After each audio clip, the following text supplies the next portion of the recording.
नमस्कार. स्थूल अर्थशास्त्राच्या या लेक्चरमध्ये आपले सर्वांचे पुन्हा एकदा स्वागत आहे. आजच्या या सेशनमध्ये आपण राष्ट्रीय उत्पन्न मापनातील अडचणी किंवा राष्ट्रीय उत्पन्न गणनेतील समस्या किंवा अडचणी याविषयी चर्चा करणार आहोत. राष्ट्रीय उत्पन्नाचं मापन करण्यासाठी ज्या वेगवेगळ्या पद्धती वापरल्या जातात किंवा ज्या प्रकारे राष्ट्रीय उत्पन्नाचं मोजमाप केलं जातं, त्यामध्ये ज्या वेगवेगळ्या अडचणी येतात त्या अडचणींचे प्रमुख दोन प्रकारात विभाजन केलं जातं. त्यातला पहिला प्रकार आहे तात्विक किंवा संकल्पनात्मक अडचणी आणि दुसरा प्रकार आहे सांख्यिकीय किंवा व्यावहारिक अडचणी.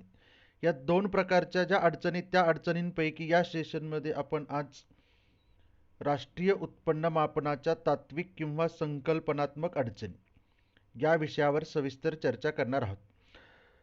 राष्ट्रीय उत्पन्न मापनात ज्या संकल्पनात्मक अडचणी येतात त्या अडचणी सविस्तरपणे विचारात घेण्या अगोदर राष्ट्रीय उत्पन्नाचं मोजमाप करणे का आवश्यक आहे याविषयी आपण चर्चा केलेली आहे.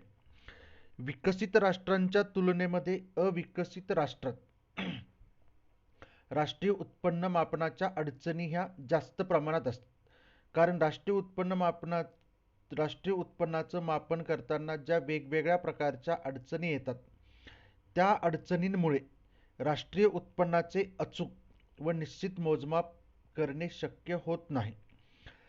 राष्ट्रीय उत्पन्नाचे मोजमाप करत असताना ज्या वेगवेगळ्या प्रकारच्या अडचणी येतात त्या अडचणींपैकी संकल्पनात्मक अडचणी किंवा तत्वाबाबत अडचणी हा पहिला प्रकार आहे की राष्ट्रीय उत्पन्नाच्या संकल्पनेबाबत ज्या अडचणी आहेत किंवा राष्ट्रीय उत्पन्नाच्या तत्वाबाबत ज्या अडचणी येतात त्यांना राष्ट्रीय उत्पन्न मापनेतील तात्विक किंवा संकल्पनात्मक अडचणी असे म्हणतात. राष्ट्रीय उत्पन्न मापनातील संकल्पनात्मक अडचणी ह्या पुढील प्रमाणे आहेत. त्यातली पहिली अडचण आहे सेवांचा समावेश. राष्ट्रीय उत्पन्नाचे मापन करत असताना वेगवेगळ्या प्रकारच्या सेवांचे मूल्य हे राष्ट्रीय उत्पन्नामध्ये समाविष्ट केले जाते. परंतु राष्ट्रीय उत्पन्नाच्या मापनामध्ये कोणत्या सेवांचा समावेश करावा किंवा कोणत्या सेवांचा समावेश करू नये ही एक महत्त्वाची अडचण किंवा समस्या निर्माण होते. त्यामुळे राष्ट्रीय उत्पन्नाचे मापन करण्यात अडचण किंवा समस्या निर्माण होते. उदाहरणार्थ डॉक्टर, वकील, इंजिनियर, शिक्षक इत्यादींच्या सेवांचं मूल्य हे राष्ट्रीय उत्पन्नामध्ये समाविष्ट केलं जातं. परंतु त्यांची हीच सेवा जर त्यांनी कुटुंबातील सदस्यासाठी दिली असेल, कुटुंबासाठी दिली असेल तर त्या सेवेच्या मूल्य राष्ट्रीय उत्पन्नामध्ये समाविष्ट केलं जात नाही. म्हणजे एकच सेवा राष्ट्रीय उत्पन्नामध्ये एका विशिष्ट परिस्थितीमध्ये समाविष्ट केली जाते, दुसऱ्या विशिष्ट परिस्थितीमध्ये तीच सेवा राष्ट्रीय उत्पन्नामध्ये समाविष्ट केली जात नाही. त्याचप्रमाणे घरकाम करणारी स्त्री असेल तर तिच्या सेवेचं जे मूल्य आहे तर त्या मूल्याचा समावेश हा राष्ट्रीय उत्पन्नामध्ये समाविष्ट केला जातो. परंतु घरकाम करणाऱ्या स्त्रीचं काम जर घरातीलच सदस्य असणाऱ्या स्त्रीने केला असेल, गृहिणीने केला असेल तर त्या गृहिणीची सेवा राष्ट्रीय उत्पन्नामध्ये समाविष्ट केली जात नाही. म्हणजे एकाच प्रकारचं काम जर दोन वेगवेगळ्या व्यक्तींनी केलं असेल तर एका व्यक्तीचं सेवेचं मूल्य राष्ट्रीय उत्पन्नामध्ये समाविष्ट केलं जातं, दुसऱ्या व्यक्तीच्या सेवेचं मूल्य राष्ट्रीय उत्पन्नामध्ये समाविष्ट केलं जात नाही. त्यामुळे राष्ट्रीय उत्पन्नाचा आकडा कमी होतो, म्हणजेच राष्ट्रीय उत्पन्न मापनामध्ये अडचणी निर्माण होतात. त्यानंतरची दुसरी अडचण आहे वास्तव उत्पन्नाचे मापन. राष्ट्रीय उत्पन्नाचे मोजमाप करताना वास्तव उत्पन्नाचे मापन करण्यात अडचणी येतात. कारण किमतीतील चढ उतारामुळे उत्पन्नात सातत्याने बदल होतो. म्हणजेच उत्पादनात वाढ न होताही फक्त किमतीत जर वाढ झाली तर राष्ट्रीय उत्पन्नामध्ये वाढ होते. ही जी अडचण आहे तर ही अडचण दूर करण्यासाठी एक विशिष्ट आर्थिक वर्ष पायाभूत वर्ष किंवा आधार वर्ष मानलं जातं आणि त्या आधार वर्षातील किमतीच्या साहाय्याने चालू वर्षातील राष्ट्रीय उत्पन्नाचं मोजमाप करता येऊ शकतं. परंतु जे आधारभूत वर्ष निश्चित केलं जातं तर ते आधारभूत वर्ष निश्चित करणे ही देखील एक मोठी समस्या आहे. कारण आधार वर्ष निश्चित करत असताना त्या आधार वर्षामध्ये ज्या वस्तू आणि सेवा अस्तित्वात होत्या त्याच वस्तू व सेवा चालू आर्थिक वर्षामध्ये अस्तित्वात असतील असे नाही. म्हणजेच ज्या वस्तू व सेवा आधार वर्षामध्ये अस्तित्वात होत्या त्यापैकी काही वस्तू व सेवा चालू आर्थिक वर्षामध्ये नष्ट झालेल्या असतात किंवा ज्या सेवा पूर्वी अस्तित्वात नव्हत्या अशा नवीन प्रकारच्या काही वस्तूंचा व सेवांचा समावेश हा चालू आर्थिक वर्षामध्ये झालेला असतो. त्यामुळे वास्तव उत्पन्नाचं मोजमाप करण्यामध्ये अडचण येते, म्हणजेच राष्ट्रीय उत्पन्नाचं मोजमाप करण्यामध्ये समस्या निर्माण होते. त्यानंतरचं तिसरी अडचण आहे बेकायदेशीर व्यवहार. जे आर्थिक व्यवहार करण्यासाठी कायदेशीर परवानगी असत नाही, म्हणजेच जे व्यवहार करण्यासाठी कायदेशीर परवानगी प्राप्त झालेली नसते त्यांना बेकायदेशीर व्यवहार असं म्हटलं जातं. अर्थव्यवस्थेमध्ये बेकायदेशीर व्यवहारांचं प्रमाण जेवढं जास्त असेल तेवढ्यात जास्त अडचणी राष्ट्रीय उत्पन्नाच्या मापनामध्ये येतात. की अर्थव्यवस्थेमध्ये बेकायदेशीर व्यवहारांचं प्रमाण जास्त आहे त्यामुळे त्यांचं उत्पन्न मोजता येत नाही. त्यामुळे प्रत्यक्षात मोठ्या प्रमाणे आर्थिक व्यवहार होतात परंतु ते बेकायदेशीर असतात, त्यामुळे त्याचा राष्ट्रीय उत्पन्नामध्ये समावेश होत नाही. त्यामुळे राष्ट्रीय उत्पन्नाचा आकडा त्या ठिकाणी कमी होतो. उदाहरणार्थ लाच घेणे किंवा देणे, तस्करी करणे इत्यादी जे बेकायदेशीर उत्पन्न आहे, बेकायदेशीर मार्गाने प्राप्त केलेलं उत्पन्न आहे, तर ते उत्पन्न त्या ठिकाणी राष्ट्रीय उत्पन्नामध्ये समाविष्ट केलं जात नाही. अगदी भीक मागणारे जे भिकारी आहेत त्यांना प्राप्त होणारी जी रक्कम आहे ती रक्कम देखील त्या ठिकाणी बेकायदेशीरच समजली जाते. कारण भारताचा विचार केला तर भारतामध्ये भीक मागणे हे बेकायदेशीर कार्य आहे. त्यामुळे त्याचा समावेश किंवा त्याला प्राप्त होणार जे उत्पन्न आहे त्या उत्पन्नाचा समावेश हा राष्ट्रीय उत्पन्नामध्ये केला जात नाही. त्यामुळे राष्ट्रीय उत्पन्नाचा आकडा त्या ठिकाणी कमी होतो. परंतु अशा प्रकारे बेकायदेशीर मार्गाने प्राप्त झालेलं उत्पन्न राष्ट्रीय उत्पन्नामध्ये जरी समाविष्ट केलं नाही तरी देखील हे उत्पन्न तो संबंधित घटक वस्तू व सेवांची खरेदी करण्यासाठी खर्च करतो. आणि असं बेकायदेशीर उत्पन्न खर्च केल्यामुळे वस्तू व सेवांच्या उत्पादकाला किंवा विक्रेत्याला प्राप्त होणारं जे उत्पन्न आहे ते उत्पन्न मात्र कायदेशीर उत्पन्नामध्ये समाविष्ट होऊ शकतं. म्हणजे एका व्यक्तीला प्राप्त झालेलं उत्पन्न हे बेकायदेशीर आहे आणि त्याने खर्च केल्यानंतर दुसऱ्या व्यक्तीला प्राप्त झालेलं उत्पन्न हे कायदेशीर होऊ शकतं. त्यामुळे कोणत्या उत्पन्नाचा समावेश राष्ट्रीय उत्पन्नामध्ये करावा किंवा करू नये याविषयीची मोठी अडचण किंवा समस्या या ठिकाणी निर्माण होते. त्यानंतरची चौथी समस्या आहे तुलना करणे. राष्ट्रीय उत्पन्नाचा वापर हा तुलना करण्यासाठी केला जातो.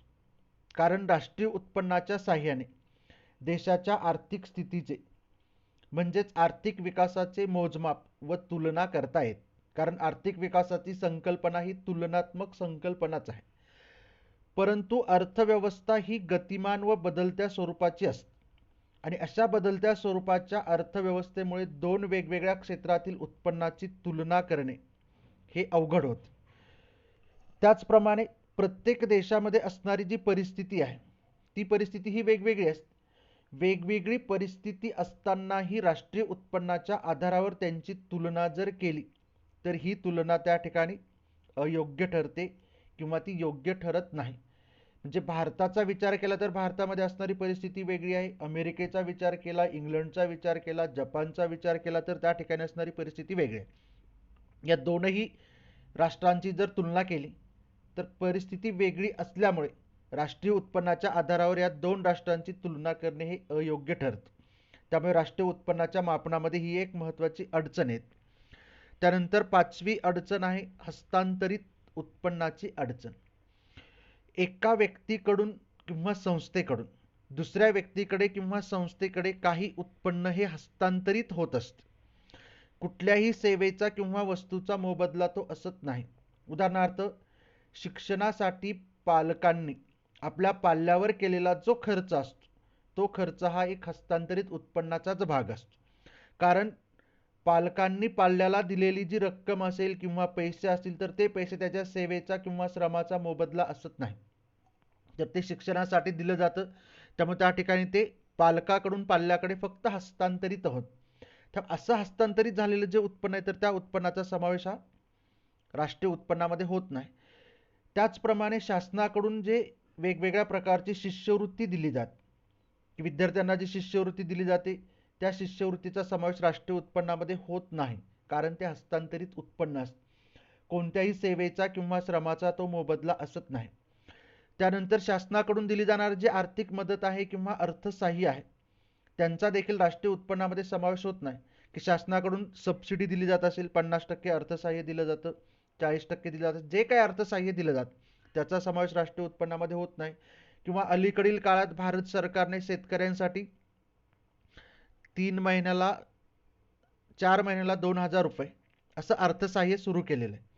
हे जे अर्थसहाय्य तर या अर्थसहाय्यामुळे संबंधित शेतकऱ्याला उत्पन्न प्राप्त होतं, परंतु त्याचा समावेश हा राष्ट्रीय उत्पन्नामध्ये होत नाही, कारण ते त्याच्या सेवेचा किंवा श्रमाचा मोबदला असत नाही. त्याचप्रमाणे निवृत्ती वेतन असेल, म्हणजे पेन्शन प्राप्त होत असेल, तर ते पेन्शन देखील त्या ठिकाणी त्याच्या श्रमाचा मोबदला असत नाही. जोपर्यंत ती व्यक्ती त्या ठिकाणी सेवा करते, सेवेमध्ये असते, तोपर्यंत त्या सेवेचा मोबदला म्हणून त्याला त्या ठिकाणी वेतन प्राप्त होत. सेवेतून निवृत्त झाल्यानंतर कुठल्याही प्रकारच्या सेवेचा किंवा श्रमाचा पुरवठा न करताही शासन निवृत्ती वेतन देतं. त्यामुळे हे निवृत्ती वेतन देखील हस्तांतरित उत्पन्नच असतं. त्यानंतर बेरोजगार भत्ता, की जे बेरोजगार आहेत त्या बेरोजगारांना शासनामार्फत काही भत्ता दिला जातो, तर याचा देखील समावेश हा हस्तांतरित उत्पन्नामध्ये होतो. म्हणजेच हस्तांतरित उत्पन्न हे उत्पादन घटकाला प्राप्त होणारा मोबदला नसतो, त्यामुळे राष्ट्रीय उत्पन्नामध्ये त्याचा समावेश केला जात नाही. परंतु दुसऱ्या बाजूने विचार केल्यास हस्तांतरित उत्पन्नामुळे वस्तू व सेवांना मागणी निर्माण होते, त्यामुळे उत्पादक किंवा विक्रेता यांना उत्पन्न प्राप्त होत.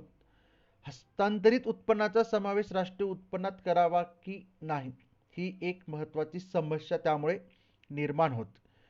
त्यानंतरची समस्या आहे सरकारी सेवा, की ज्या सेवा सरकारमार्फत सार्वजनिक सत्तेमार्फत पुरवल्या जातात त्यांचा समावेश हा सरकारी किंवा सार्वजनिक सेवांमध्ये केला जातो. उपभोक्त्यांना ज्या सेवा किंवा सुविधा उपयोगी आहेत किंवा उपयुक्त आहेत अशा सर्व सेवांचे मूल्य राष्ट्रीय उत्पन्नामध्ये समाविष्ट केले जाते. परंतु सरकारी सेवांच्या बाबतीत मात्र या ठिकाणी अडचण निर्माण होते, कारण कोणत्या सरकारी सेवा उपभोक्त्याला उपयोगी आहेत आणि कोणत्या सरकारी सेवा उपयोगी नाहीत याचे विभाजन करणे अडचणीचे असते. त्याचप्रमाणे एक सरकारी सेवा एका उपभोक्त्याला उपयुक्त वाटत असली तर तीच सरकारी सेवा दुसऱ्या उपभोक्त्याला उपयुक्त वाटेलच असे नाही. त्यामुळे कोणत्या सरकारी सेवा राष्ट्रीय उत्पन्नामध्ये समाविष्ट कराव्यात ही एक मोठी समस्या निर्माण होते. त्याचप्रमाणे जो उपभोक्ता आहे, सरकारी सेवांचा उपभोग घेणारा घटक आहे, त्या घटकाचा विचार केला तर कोणताही उपभोक्ता एकतर उत्पादक म्हणून त्या सेवेचा उपभोग घेतो किंवा उपभोक्ता म्हणून त्या सेवेचा उपभोग घेतो. त्यामुळे उपभोग घेणारा उपभोक्ता हा उत्पादक म्हणून त्या सेवेचा उपभोग घेतो की सामान्य उपभोक्ता म्हणून त्या वस्तूचा त्या सेवेचा उपभोग घेतो हे निश्चित करता येत नाही. त्यामुळे राष्ट्रीय उत्पन्नाच्या मापनामध्ये अडचण निर्माण होते. त्यानंतरची अडचण आहे राष्ट्रीय उत्पन्न मापनाच्या विविध पद्धती. राष्ट्रीय उत्पन्नाचं मापन करण्यासाठी किंवा मोजमाप करण्यासाठी वेगवेगळ्या पद्धतींचा वापर केला जातो. त्यामध्ये 3 प्रमुख पद्धती आहेत: उत्पादन पद्धती, उत्पन्न पद्धती आणि खर्च पद्धती. उत्पादन पद्धतीनुसार एका आर्थिक वर्षात जेवढ्या वस्तू व सेवांचं उत्पादन झालेलं आहे त्या उत्पादनाला त्याच्या किमतीने गुणल्यानंतर राष्ट्रीय उत्पन्न प्राप्त होतं, म्हणजे उत्पादनाचं मूल्य पैशात व्यक्त केलं जातं. उत्पन्न पद्धतीनुसार अर्थव्यवस्थेतील 4 उत्पादन घटकांना जो मोबदला प्राप्त होतो त्या मोबदल्याची बेरीज म्हणजेच उत्पन्न पद्धतीनुसार राष्ट्रीय उत्पन्न. आणि खर्च पद्धतीनुसार खाजगी आणि सार्वजनिक घटकांनी केलेला जो एकूण खर्च आहे त्या खर्चाची बेरीज जर केली तर राष्ट्रीय उत्पन्नाचा त्या ठिकाणी आकडा प्राप्त होतो. तर अशा 3 पद्धतीचा वापर त्या ठिकाणी केला जातो.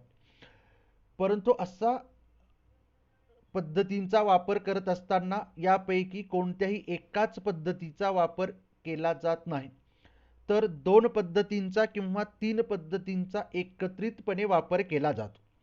म्हणजेच प्रत्येक पद्धतीनुसार राष्ट्रीय उत्पन्नाचा आकडा हा वेगळा येतो आणि त्यामुळे जर 2 पद्धतींचा किंवा 3 पद्धतींचा एकत्रित वापर करून राष्ट्रीय उत्पन्नाचं मोजमाप केलं तर ते अचूक ठरत नाही. त्यामुळे राष्ट्रीय उत्पन्नाच्या मापनामध्ये अडचण किंवा समस्या निर्माण होत. तर या ठिकाणी या ज्या संकल्पनात्मक अडचणी आहेत की राष्ट्रीय उत्पन्नामध्ये कशाचा समावेश करावा, कशाचा समावेश करू नये, याविषयीच्या काही तात्विक अडचणी या ठिकाणी राष्ट्रीय उत्पन्नाच्या मापनामध्ये निदर्शनास येतात. व्हिडिओ शेवटपर्यंत बघितल्याबद्दल सर्वांना धन्यवाद. थँक्यू.